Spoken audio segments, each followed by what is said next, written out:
chers compatriotes, je rends grâce à Dieu, le Tout-Puissant, l'Éternel des armées, sans qui je ne serais pas là aujourd'hui.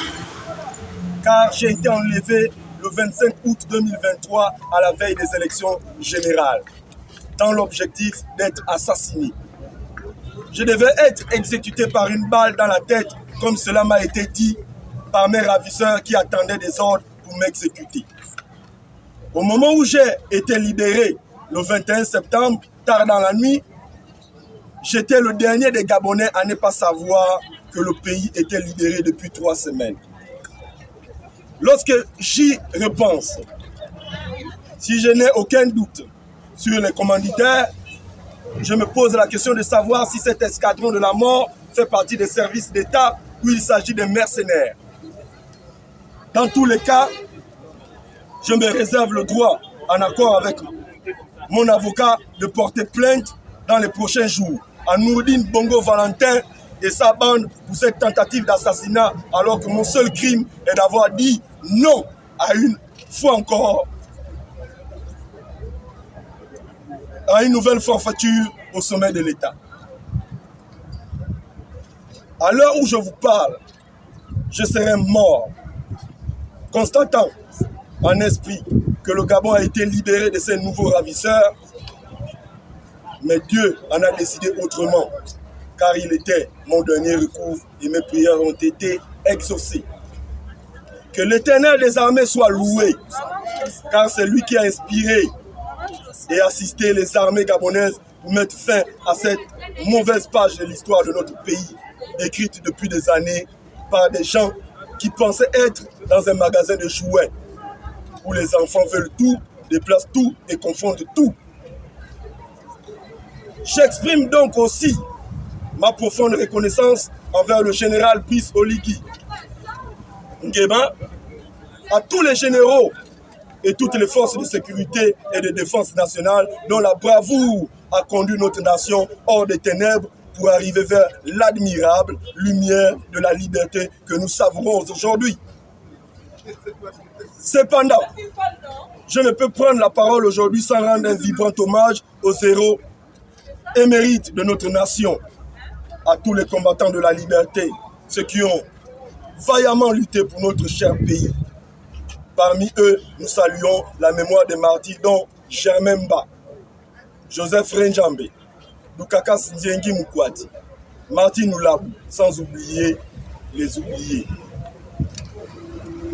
Nous saluons aussi la mémoire des grands lutteurs gabonais de la Fédération des étudiants d'Afrique noire en France, du mouvement de redressement national, Morena, dont Simon Oyonaba, Adrien Nguema Pondo, Jean-Pierre Nzogue Nguema, le leader de l'Union du peuple gabonais, UPG, Pierre Mamboundou, André Mbaouba, l'un des fondateurs de l'Union nationale, sans oublier les oubliés. Ainsi, les derniers martyrs, Mboulou Beka et Glenn Patrick Mundende, dont la mémoire demeure honorée, même si les conditions de leur mort doivent être élucidées.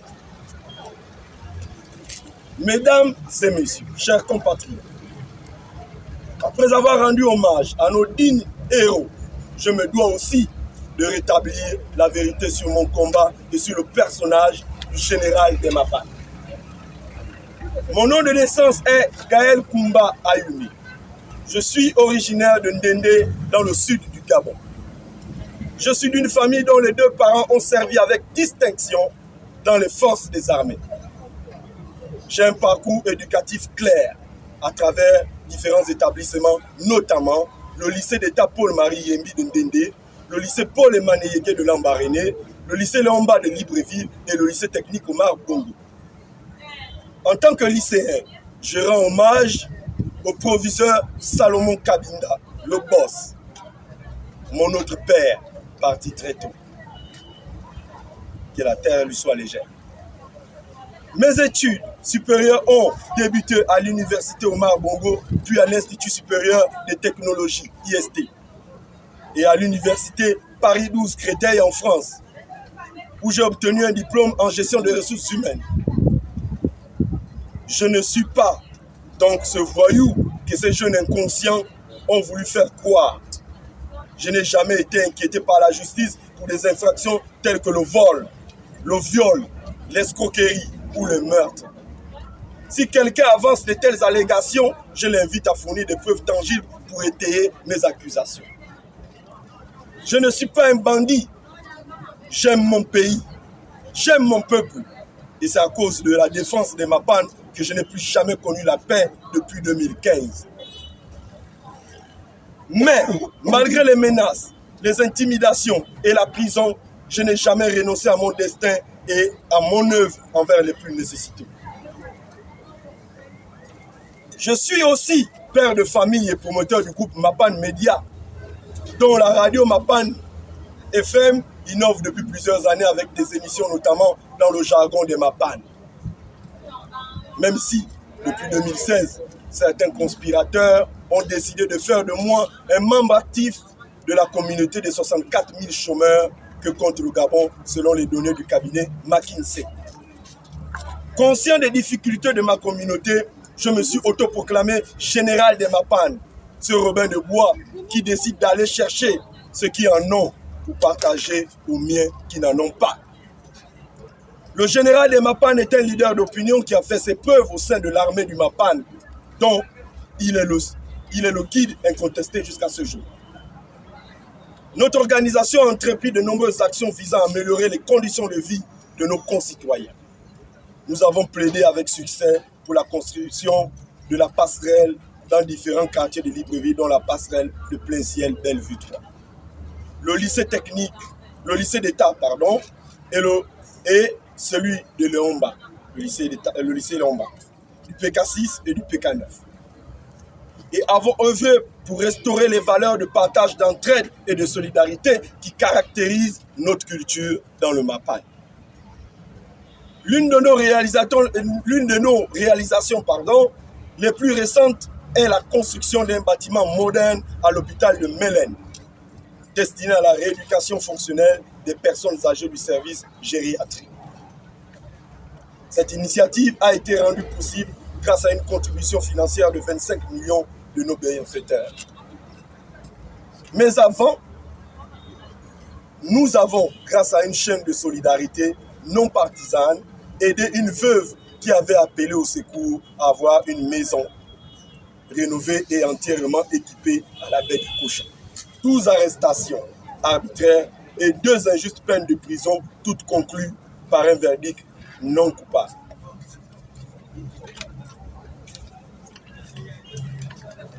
Je ne suis coupable d'aucun crime, si ce n'est que de mon amour pour mon pays et des jeunes, pères, mères et anciens de nos quartiers que je défends et que je souhaite voir bénéficier des richesses de notre beau pays. Il est primordial de comprendre que nous sommes des jeunes issus des quartiers défavorisés, animés par la détermination de prendre en main notre destinée pour améliorer la vie de nos concitoyens. Car l'État a trop souvent failli à ses obligations. Nous avons érigé une organisation basée sur les principes militaires où la discipline est notre moteur.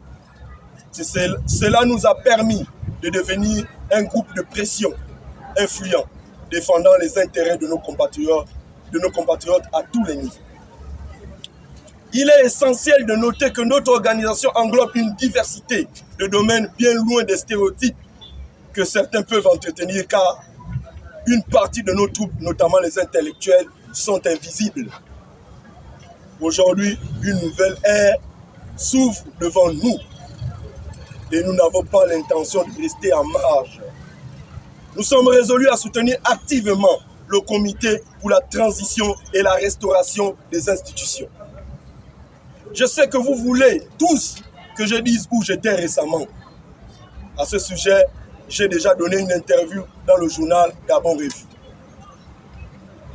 Ce qu'il y a à retenir, c'est que j'ai été enlevé par des gens encagoulés qui avaient l'intention de me faire disparaître. Je suis convaincu que si le général Brice Oligui Nguema n'aurait pas posé son acte de bravoure, par la grâce de Dieu, je serais aujourd'hui peut-être au passé, tant ces gens tenaient coûte que coûte, à museler tous les esprits éveillés capables de mettre à mal leur plan de confiscation du Gabon. Dans tous les cas, ils ont certainement eu raison de m'enlever, car nous étions cette fois-ci prêts à donner nos vies pour mettre fin à ce film, ce mauvais film. Dieu merci, nous avons la vie sauve pour mieux servir notre pays. Mesdames et messieurs, chers compatriotes, il est courant de dire que ce qui est fait sans nous est fait contre nous. Nous prenons ces paroles à cœur et souhaitons contribuer de manière significative à notre société. Nous ne demandons pas la charité, mais le respect et la dignité en accord avec l'esprit du 30 août 2023. Nous n'accepterons plus une nouvelle manœuvre des gens du passé et dépassés pour replonger le pays dans des petits arrangements entre politiques. Le général président et le CETRI doivent avoir le temps nécessaire pour reformer la République et la remettre sur les rails. C'est pourquoi nous souscrivons à une conférence nationale qui va graver en lettres d'or l'avenir de notre pays. Nous serons auprès des nouvelles autorités pour les accompagner et les soutenir dans cette tâche que Dieu leur a confiée aujourd'hui. Les gens de Mapane, d'où viendra la révolution, notamment des consciences et des mentalités, pour que vive le Gabon. Un Gabon et des Gabonais à l'abri de la peur et du besoin. Je vous remercie.